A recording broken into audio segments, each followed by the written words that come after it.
Adjustment for working capital change. Adjustment for working capital change आता है, उसके बाद आपका ऑपरेटिंग एक्टिविटी का इनफ्लो आउटफ्लो निकलेगा।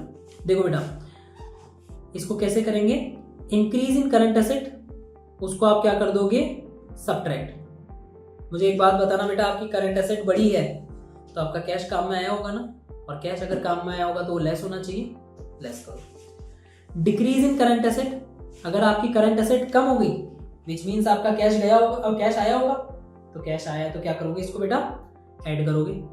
ठीक है। इंक्रीज इन करंट लायबिलिटी, आपकी करंट लायबिलिटी बढ़ गई है, ठीक है, मतलब क्रेडिटर, आउटस्टैंडिंग एक्सपेंस एक्सेट्रा, तो मतलब हमने अभी तक इन्हें पैसा नहीं दिया है, हमारे पास कैश अवेलेबल है, तो ये भी हमारी तरह एक तरीके का हमारा इनफ्लो ही है बेटा, इसको हम ऐड करेंगे। ठीक है।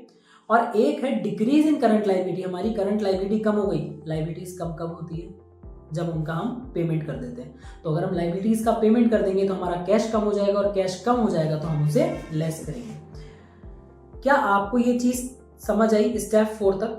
अब आते हैं स्टेप 5 पे।